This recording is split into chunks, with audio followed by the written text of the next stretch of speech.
timbang dengan limbang besi sekali. Tahu sana ada rasa warna kelabu. Sepatutnya berapa bacaan? Kosong. Okey, kosong. Okey, macam ni kan. Kosong. Ni, nan. Ni kosong kan? Kau kena tekan 0. Okey. Tekan 0. Tekan 2. Tengok, betul tak? Dia 18.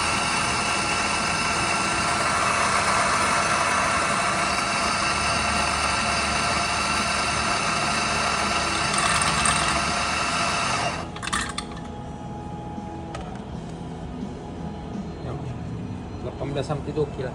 18 tu maksudnya 8 gram. Okey, 18. Okey. Sebab kita pakai tu. Dia lain, ni dengan tu lain. Ni saya nak ajar abang pakai yang isi yang merah. Nak buat Kalau terlebih apa nak buat? lebih. Kalau lebih kata lebih 18. Sudu Kalau lebih ambil sudu buang kan. Tapi benda tu boleh pakai kau yang buang. Kalau tidak kita setting balik ni betul dengan 18. Boleh setting. Setting kasar atau alif. Oh boleh pusing benda tu.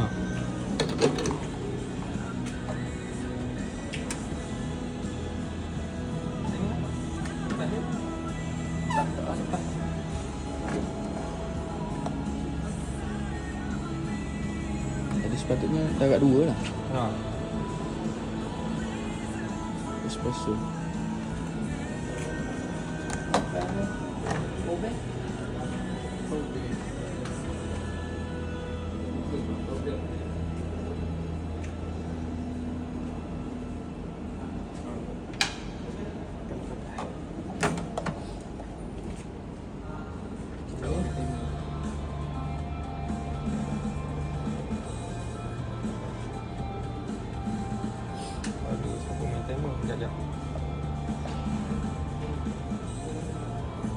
Ujung apa?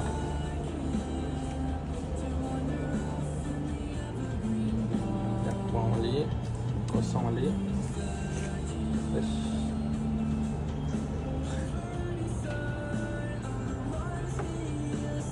Buat apa? Ajar apa? Fabric machine. Fabric machine.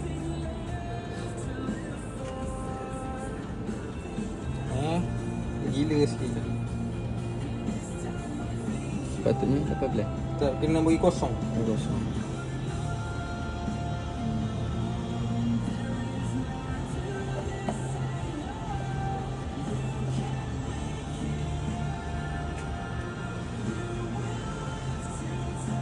Okey, kosong. 0. Mesin. Ni. Skill tak ada. Tak ada skill lain. Yang putih. Putih. Ada ni. Kau panggil apa benda ni? Ni skill. Skill.